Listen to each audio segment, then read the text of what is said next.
Welcome everyone. Again, my name is Tom Wood. I'm the Program Manager for BRS by PMI.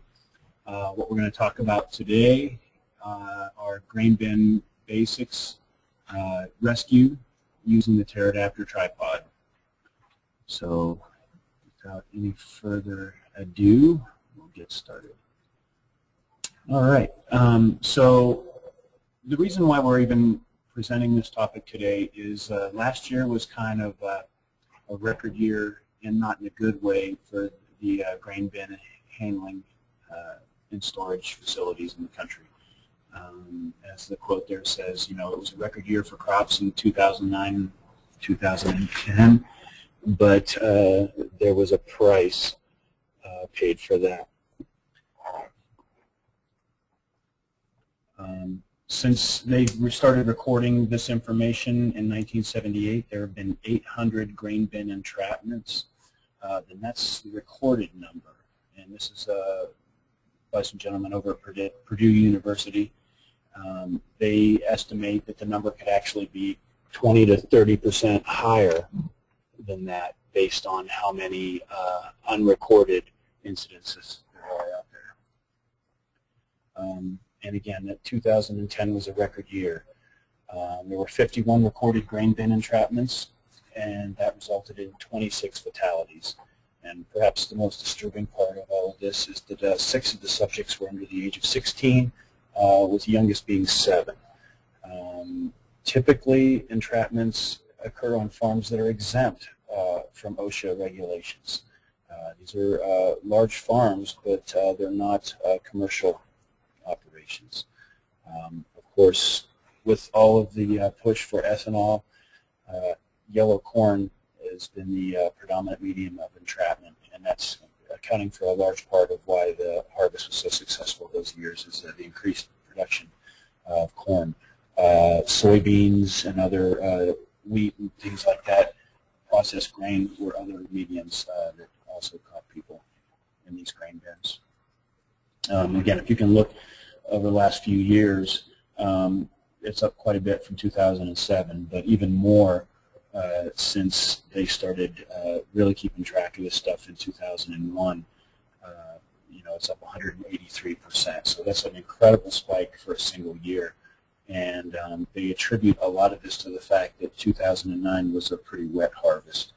So there was a lot of clumping issues and spoilage issues with grain. If you look state by state, it's no surprise where the entrapments happened. The Midwest, of course, the Corn Belt states.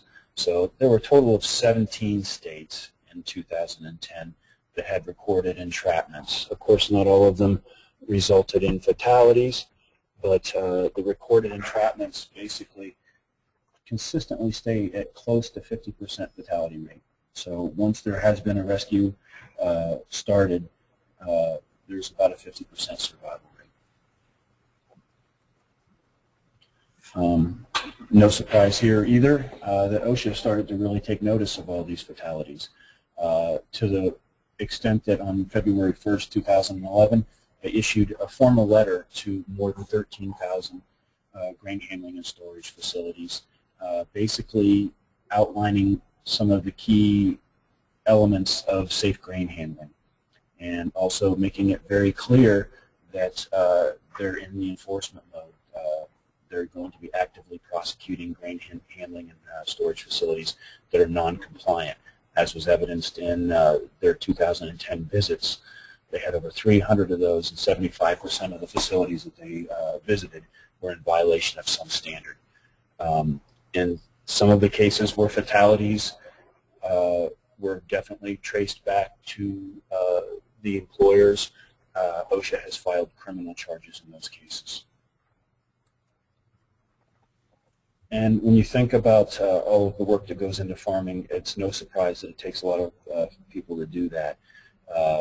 In 2008, you can look at the number there, 1,818,000 people were working full-time in agriculture in 2008. So if you look at that in relation to how many farmers die each year on the job, 456 for that year of 2008, that puts the per capita deaths, per 100,000 capita deaths at around 25.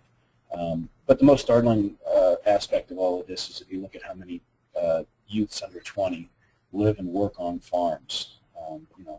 Pretty close to 800, 900,000 kids. So as a result, on average, 113 youths less than 20 years of age die annually from farm-related injuries, and that was from the years of 95 to 2002 from a NIOSH study. There's lots of reasons for entering these bins. The primary reason being that a wet harvest year resulted in damp conditions in the bin, which clumps the grain up and makes it difficult to get it to flow out of the bin, even with augers or sweeps. Occasionally, these sweeps or augers need repair, and also once these bins are emptied out, sometimes they have to go in there and sweep them out, clean them. So it's not often that the bins need to be entered, but when they do, they need to be treated as a confined space. So if you're curious about how this actually happens, you can look at the diagram here. This is provided by OSHA and some of their fact sheets there. It used to be a fairly common practice in grain handling to walk the grain down. It sped up the way it came down through the auger, and they could monitor when there were clumping or voids or bridging. They could get it to come loose. The problem with that is when you're moving grain out of the bottom there, it acts like quicksand in just a matter of seconds. And you could be standing on grain when it's stationary and you'll sink in up to your ankles maybe. But once that grain starts moving, it's exponential, the rate that you start getting sucked down into there. And you can see this from the video. This is a grain truck, semi-truck. And this gentleman, Gerald here, is actually kind of holding himself up a little bit, if you'll notice. And even with doing that, he still sinks pretty quick here.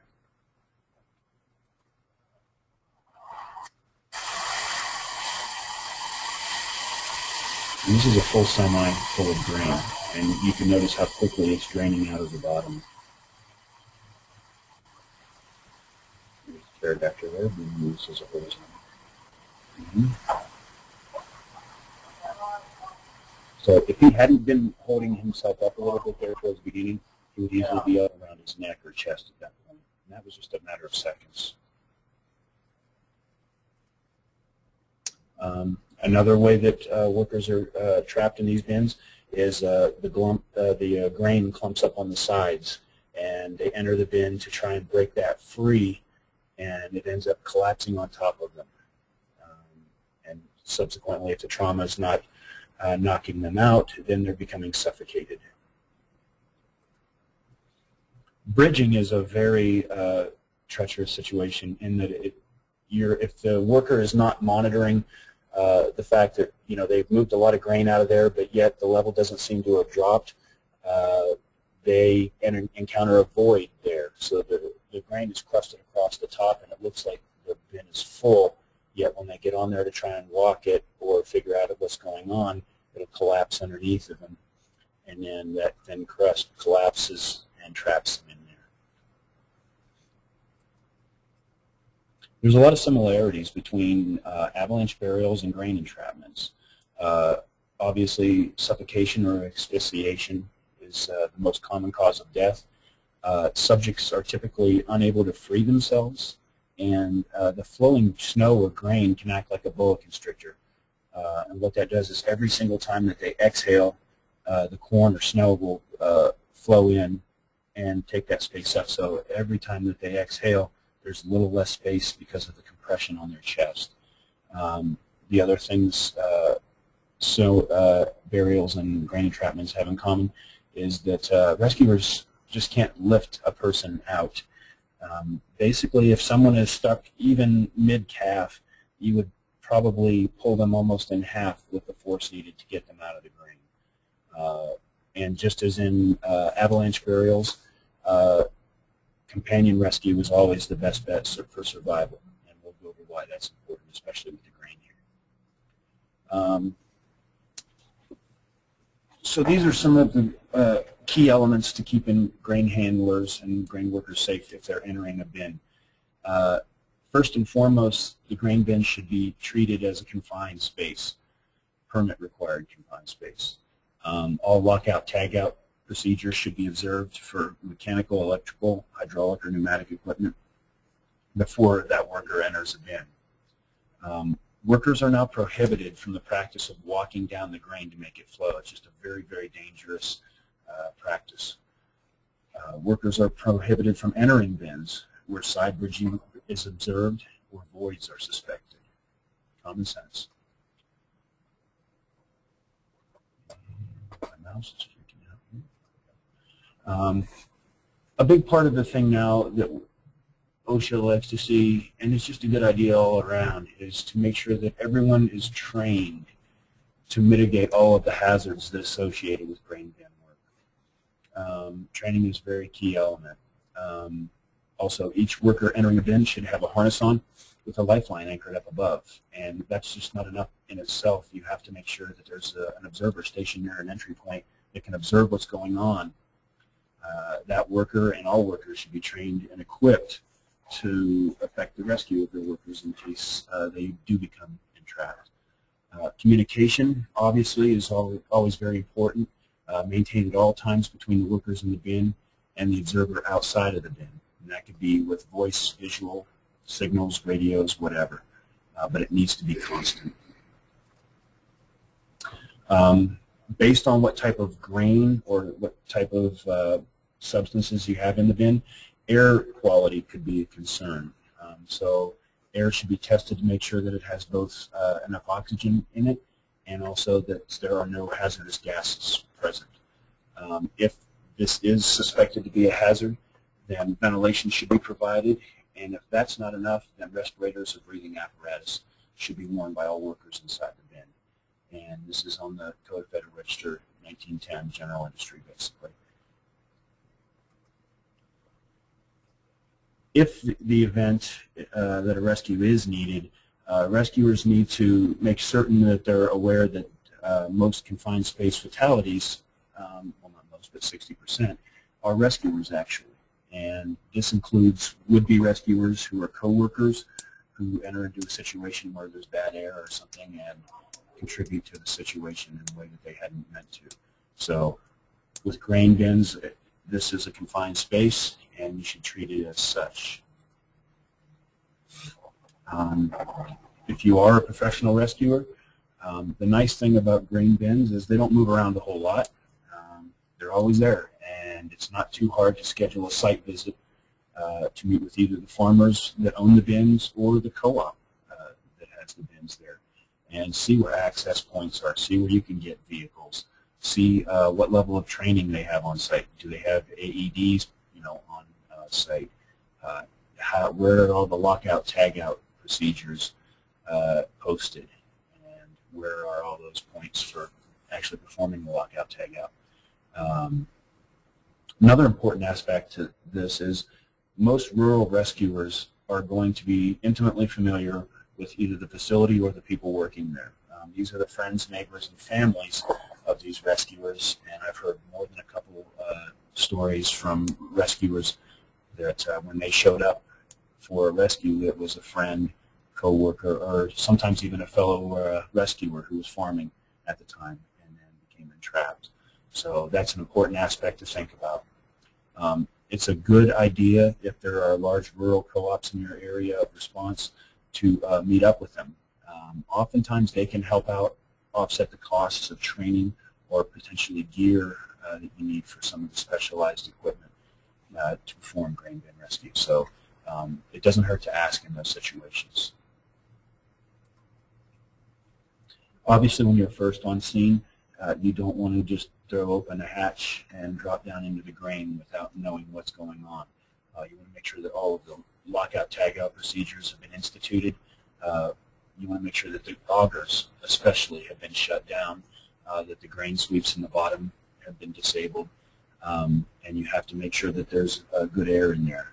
Ventilation is something that they can control, and it's amazing how much air those ventilating fans can move through those. It'll blow your hat off as you're looking down the hatch. So that's always a good thing to make sure that those are up and running. Entry points into grain bins are usually near the top, usually on the top. Sometimes they're very small. They could get as small as perhaps 16 inches, but they can also be large enough to be, 24-inch, 20-inch opening, completely dependent on the size of the bin, which is measured in bushels. Most commercial grain bins that you'll see that are more than 30 or 40 feet high are going to have a fairly good-sized opening. But in this case, this was a rather small bin, and it was only 16 inches across, so very small. One of the important things to think about as soon as the rescuers do access the entrapped person is that they can isolate them from the grain as quickly as possible. And the way that this is typically done is with a Cofferdam. And there are a handful of commercially manufactured Cofferdams out there. They can also be constructed by materials on site, but again, that does entail a fair bit of training on behalf of the rescuers because they have to know what size works well, cut that out of plywood, make sure that they have holes for hands to get in to shove the sections down into the grain. But most of the Cofferdams that are commercially available perform all these jobs very well. The goal here is to keep the grain from further entrapping the person as the rescuers are walking around trying to get them out, because as we said, they can't just pull them out. That means you have to isolate them from the grain, remove the grain inside of that tube, and then try to get them out.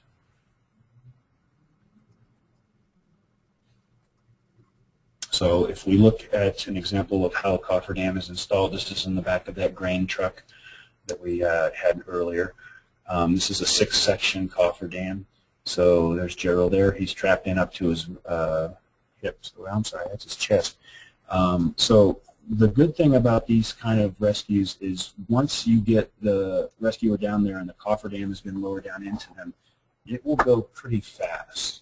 So there's one of the panels they've got set there, and now they've got the second one moved in there. You want to be really careful when you're doing this that they don't end up in a seated position in the grain, because what will happen is they may have their knees outside of the size of the tube or very close to it, and as you're trying to drive those panels in there, you could cause further injury to them, and I'm sure they would let you know that instantly once you start doing that.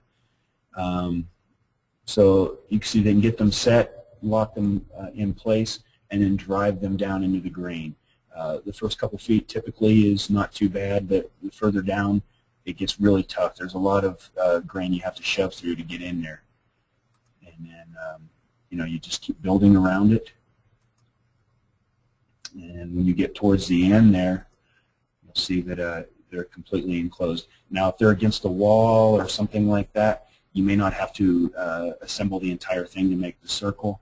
You may just need to do a certain number of panels to keep the grain from coming in around them. It's also a good idea, too, if there is an issue with the grain that keeps cascading around the person, to bring a ladder down there or plywood to stand on to spread your weight out over the grain, because that can make the situation worse if you're knocking more down on top of them. So if you're lucky enough to have a subject who is conscious, he can actually help out with the rescue, and that's what you want. What you'll find, though, is if these rescues take place in the dead of winter and you're somewhere up further north, just keep in mind that this grain is going to be the same temperature as whatever the air is out there eventually. So hypothermia actually becomes a real concern in the wintertime when you're doing these rescues, because this person is trapped in grain that could be 32 degrees or colder, completely surrounded by it. So hypothermia could definitely be a concern in the winter months. One of the ways you can warm them up is hand them a coffee can and put them to work.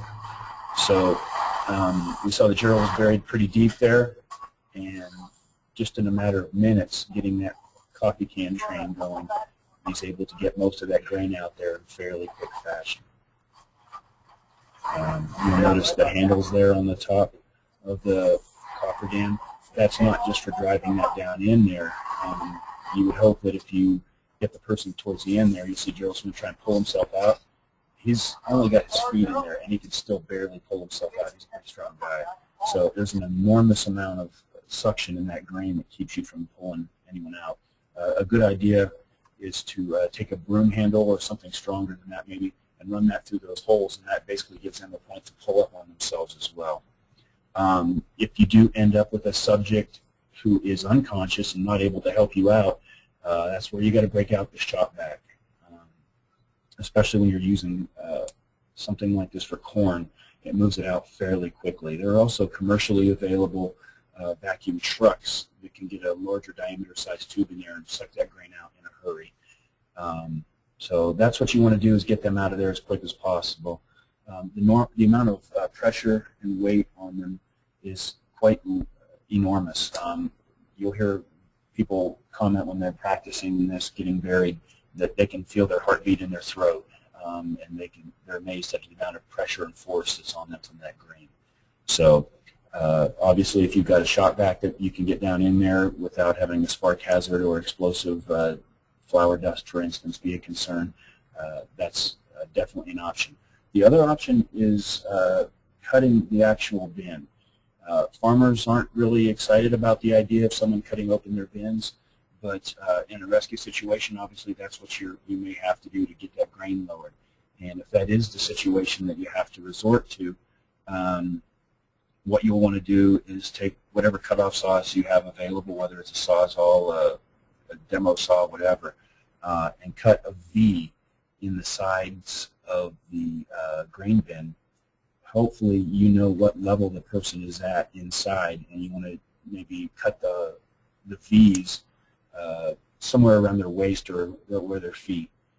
What will happen then is that will allow the grain to come out, and if you cut it in a downward V, the rescuers can control the flow of grain coming out of the bin. Just be aware that you'll need to have front-end loaders stationed close by, because it makes a big mess and piles up pretty quick. And you also want to make these relief cuts in opposing sides of the bin. There's a possibility of toppling the bin or creating a weak spot. So when you do cut those V's, you want to make sure that they're inside of a single panel and not going across the seams. That gets very difficult for the farmers to replace afterwards once you cut across the seams. So when you make those relief cuts to bleed some of the grain out of there, make sure that they're within a panel, and they don't have to be very big. Okay, so now we're getting into the fun part, the rescue. So there's lots of reasons why portable directionals or portable high directionals would be something you might want to think about putting into place with a rescue like this. The roofs on these grain bins tend to be a very narrow, thin gauge metal. They kind of dimple even when you walk on them. So that makes anchor points for these things very difficult. And since you may only have the single access point of the small hatch on the top, there's obviously the concern of edges. Running a rope across that and down is a concern. Also, some of the smaller non-commercial farm grain bins don't really have all the high points above them as some of the commercial bins do. So if you're in a commercial bin situation, you can obviously go ahead and run up a taller structure near there, maybe to the top of a grain elevator, and rig your high anchors up there. But on some of the mid or smaller sized farms, you just won't have that luxury. So you'll be forced to figure out how to set up a high direction, because you got to remember that there's two problems that you have to face when you're doing these technical rescues. First is getting the subject up and out, and then after that, getting them over that edge and down. And with limited anchors on top of these things, sometimes you have to get more than a little creative, especially if you can't get a ladder truck in there to assist with any of this.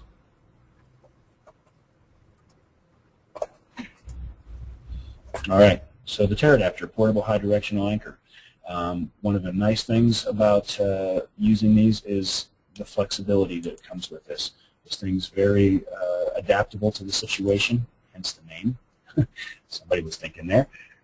So the best thing that you can do in this situation is get it assembled on the ground as much as possible. Okay, that removes a lot of the work from the guys up top that are worried about just hanging on for dear life if it's winter and it's an icy roof. So as much of the TerrAdaptor that you can assemble on the ground and haul up all together, that's what you want to shoot for. Very important to note that everyone who's a rescuer and who's up on top of that bin, they really need to be wearing full body harnesses, all arrest gear with helmets, gloves, lanyards if possible, the whole deal. You want to treat this as an industrial rescue at height. That's really what it is. So that means being attached 100% of the time. Now, that being said, you're going to be hard-pressed to find a 5,000-pound anchor on top of one of these things. So you may have to just make do with as best as possible. Often, the center auger hole in the top of the bin is the strongest point of the roof. You can have a line up there that you can do a tensionless anchor on, and then have each of the workers attach to a line with a prusik that they can work up and down with. And that's a pretty good alternative. It gives you a lot more freedom of movement and keeps you good and safe. Just make sure that when you do run that tag line or that hand line, that you knot the end of it in case someone does slip off of there, that they'll be caught on the end of the rope before they impact the ground, hopefully. It's really important when you're using tripods up on the roofs of these structures that you put everything where there's reinforcement underneath. On a lot of these bins, the smaller mid-sized bins, the strongest part of this roof is going to be just right over the edge near the vertical wall. So you'll be able to feel that, and you want to make sure that you put your two front legs right on those spots.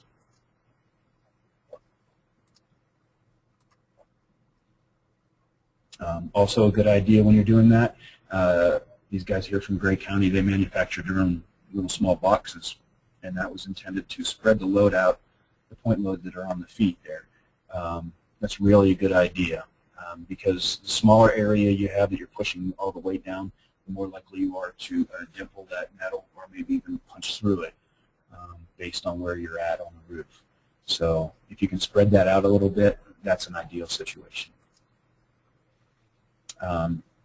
One of the really nice things about the TerrAdaptor is that third easel leg can lock. So on a bin that's small to medium size, you can take an extra perf tube, which is the gray tube, and a mid tube, which is the orange tube, and add those on to what you already have and extend that straight back to the center, and then lash that leg right to that auger chute that's right there in the top center. That works out real well and gives you an enormous footprint to work with to keep that resultant inside of your footprint. So you should take your back tie that goes back to that as well and run that right along that easel leg, because that'll put that easel leg in compression. And if you can get your two front legs centered over the hole, basically you've got, you know, an A-frame situation with that tripod, and that third leg that's going back there is really just kind of there for balance and to keep it stable. It really shouldn't see any downward load. This is just something to keep it from tipping forward or backwards, and that's why you want to keep that in compression.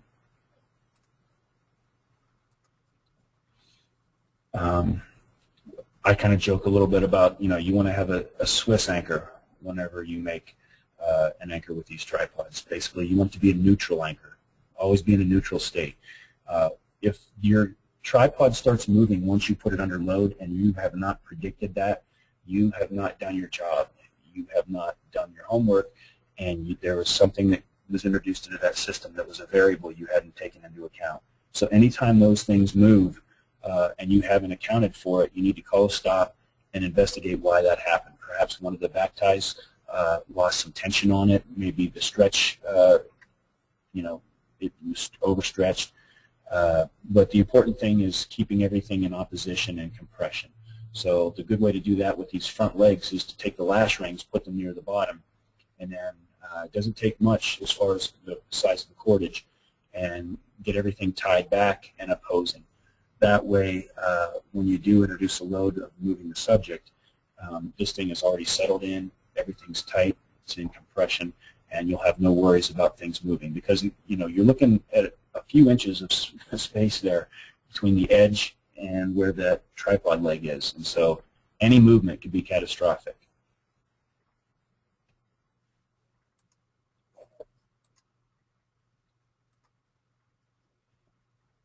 Okay, so now I'll get a little bit more into the technical side of things.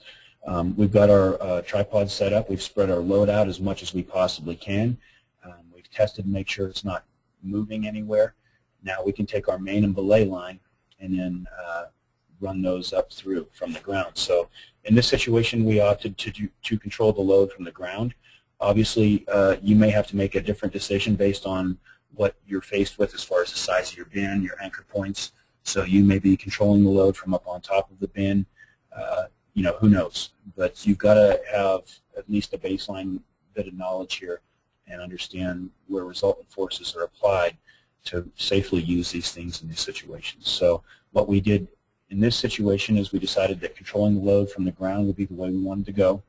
And what we did is we ran the main and belay lines up through a set of pulleys on the tripod back to that center auger point that was so strong, and that's got a pulley in it, and then the rope's coming back again to the tripod through another pulley, and then they're going to go down into the hole. So what we've essentially done is put that resultant well inside of the footprint of the tripod. If we had strictly ran the rope from the ground up through the tripod and straight down the hole, once we loaded that, the resultant force would be outside of those front legs, and we would tip the whole thing off. So what we've opted to do here is keep that resultant inside that footprint by running that back pulley there, and that works out real nice for that. And you'll see another benefit to that here in just a moment. Okay, as I mentioned, the load is controlled from the ground. We opted to go with a mirrored twin tension main and belay line system. So the nice thing about when you're doing that is it gives the safety officer a little bit of a break. He understands exactly what each system is supposed to do because it should look exactly like the one right next to it. So main and belay lines are identical. Another nice benefit of doing this setup for this is that once you get the subject out of the hole there, we close the door so we don't have a rescuer fall through there, which is always a good idea. We opted to set up the skate block system. So I know this looks very complicated from the photo, but this is actually a fairly simple system. Once we have lifted them out of the bin, all we have to do is add a set of pulleys to each of the lines on the downhill side of the tripod, and now he can just be lowered straight to the ground. So we don't have to switch systems. We don't have to set up a whole new edge negotiation problem. Once we lifted him out, we closed the bin door, took a couple carabiners and a couple pulleys, attached him to the main and belay lines, and then at that point we were ready to start getting him down. And you'll notice I didn't go into a whole lot of detail here on a lot of the medical considerations. We just don't have enough time for that in this webinar, but you might want to consider having this person in a half litter, a sked, or a wrap-a-vac, so that once you get them out, they're packaged and ready to go. Especially if spinal concerns are an issue. But for demonstration purposes here, we'll kind of forego some of the medical and get straight to the technical stuff. So basically, once they start lowering him, as he's being lowered, he comes out off of the structure.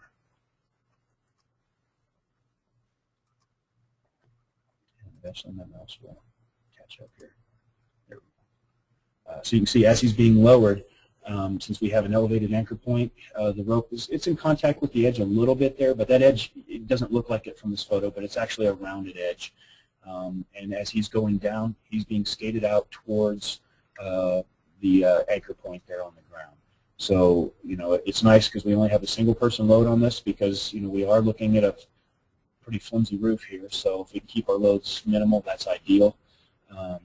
So as he's gone down, he's cleared the edge. And he gets down to the ground away from the base of the structure.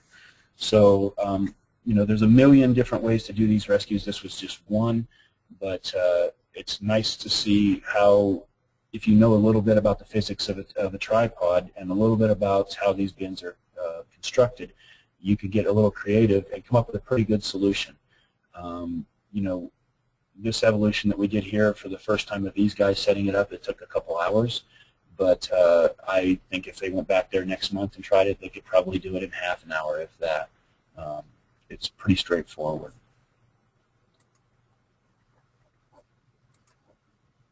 Okay, I just want to thank a few folks for helping out with this, especially the folks at Gray County Search and Rescue Team. They were really instrumental in helping me get out there to Kansas, and Pride Ag Resources for hosting us, letting us use one of their trucks and one of their grain elevators for this training, and also the folks over at the Ohio Bureau of Workers' Comp. They had a great seminar earlier this year in Farmdale, Ohio, and I got a lot of great information from those folks there at that.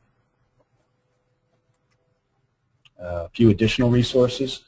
If you want to download this webinar at a later date, you can write all this stuff down.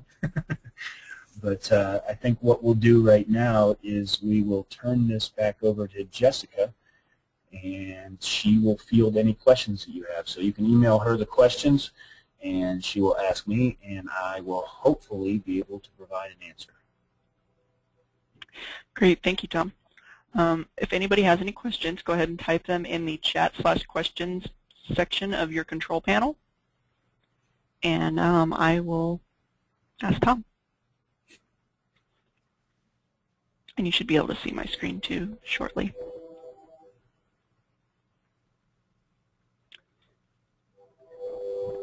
And so far we don't have any questions, but I will go ahead and... Surely somebody has a question. You did great. I will go ahead and run through a few closing points here, but if you have any questions, please still feel free to ask them. Oh, we do have one question here. Let's see. Is the term skate block common to all rescuers? You know, I've heard it a bunch, but I've not heard common terminology that everyone uses. Basically, the whole idea is that you can skate someone out off of their main or belay line as you're lowering them, so they're going down and across at the same time. So I'm not sure if that's a widely used term, or I don't think I made it up, but I did hear it from someone. But that's a good question. I'm not sure what other names would be. Okay. Great. I noticed a few of you have your hands raised. That's not the same as asking a question, so if you intentionally did that, go ahead and type your questions into the chat/questions area. If you unintentionally did it, then you don't have to do anything. I'm going to go ahead and do a few of the closing points here. Please feel free to type your questions while I'm talking if you have any others. So you can visit pmirope.com/rescuetv/webinars, and that is shown on your screen. And there'll be a link there to ask Tom further questions via email. And you can also download the slides from this presentation and watch the live recording of the webinar. Both of those will be available in 24 hours. And we host, here at PMI, we host these webinars quite frequently, so keep an eye on that website for dates and topics. And also, for news and updates, you can sign up for PMI's e-newsletter and follow us on Twitter and Facebook. All of those URLs are shown at the bottom. And we do have one more question. It's, what is the first thing that has to be done when someone gets trapped in a grain container? Well, I guess if the person has the ability to communicate with somebody, hopefully on the outside, that they can call 911. That should always be the first course of action, even if you are going to do a companion rescue, say, you know, you're a coworker there. You should be able to facilitate the rescue of your coworker. That's part of one of the requirements from OSHA. You can't just call 911 and have that be your rescue plan anymore. So if you're talking about companion rescue, you would really hope that that person who's trapped in the bin has their harness on, that they're attached to hopefully a retractable lifeline, that they can be pulled out from the top. It's fairly uncommon right now for that to be in place, but it's becoming more and more a growing need, and I know that a lot of grain bin manufacturers are beginning to offer full-strength anchor points on the roofs for these lifelines. If you're the first person who's a professional rescuer on scene, I would, the primary concern is making sure that that grain is not still flowing and that you have good air in there. After that, if you can get someone down in there to protect their face and keep their airway clear, that's primary importance. The other thing, too, is if you are the worker who's being entrapped in the grain, or maybe even a rescuer, I've seen a couple of reports that if people can cross their arms over their chest and manage to keep that pose there, that tends to give them a chance to inhale and exhale using their arm muscles to generate a little bit of space there. Because even though the grain does suffocate you eventually, there's still air in that grain, especially in some of the larger grain types like soybeans. So there is air in there, and you can breathe for a few minutes. But I think as with snow asphyxiation, from the carbon monoxide becomes almost more of a concern than the fact that you don't have any oxygen. So I hope that answered your question. He actually kind of had an addendum to it. He says, in regards to that question, do they have to close the gate first? Oh, for the auger, they should. That should be part of the lockout tagout. As far as the gate, I'm guessing maybe he's speaking of the access point up above. That should probably stay open. But the only other gate typically that you'll find where the grain can be moved from is the augers, or the sweeps down there near the bottom. Typically, the side access hatches on bins, there's so much pressure on them that it's almost impossible to open them. He clarified it's the gate for the flowing grain. Yeah, as part of the augers, that should definitely be part of that lockout tagout, and that's why they make a point of saying not just the electrical box that operates the auger, but also some of the mechanical safeties that are involved with those. And there is definitely a small gate there. There's different size augers that move the grain a lot quicker than others, of course, if they're larger. But they should all have a mechanical shutoff, I believe, independent of an electrical shutoff, so you can mechanically lock that off. A good point to that as well is that it's a great idea if you are the rescuer and you have done the lockout tagout, do not leave the keys with someone from the grain facility. I heard a couple stories of shift changes, people coming in after lunch and basically taking the key that somebody had left on the desk for the lockout tagout and initiating the machinery working again while there are people nearby or in there. So definitely if you're the rescuer and you're doing the lockout tagout, you should be the person who has control of that key. Okay. One other question. How long does it take for an average worker to die, and how long does it take the rescue team to get there and set up a rescue rig? Boy, that's a tough question. Again, I believe it's directly related to how deeply they've gotten buried, because there will definitely be more pressure on them if they've been dropped below their head in the grain. As to hazarding a guess of how long that takes, I don't know. Again, I did hear that certain grains tend to have more oxygen or more air and more space in between them than others, like for instance the soybeans that I mentioned. But other than a ballpark guess of a few minutes, I really don't know how long they would have. And the response time for setting up anything like a tripod or anything like that, it's directly correlated to two things. It's the proximity of the rescuers to the event and also the level of training that they've had. And that's why I really believe that the site visits and the partnerships formed with a lot of these rural co-ops is so important, because if you've been there, you know where the anchor points are. You don't have to spend all of that time head scratching and trying to figure out where to set things up. You already know. Great, thank you. There's no more questions right now, so I'm going to go ahead and close it off. If you have further questions, please go ahead and email Tom via the button that will be on our website. And thank you for attending, and we hope you enjoyed it. We hope you learned some great stuff, and thank you, Tom, for doing this. It was really great. My pleasure. Thank you, everyone, for attending, and have a great day. Yeah, have a great day, everyone.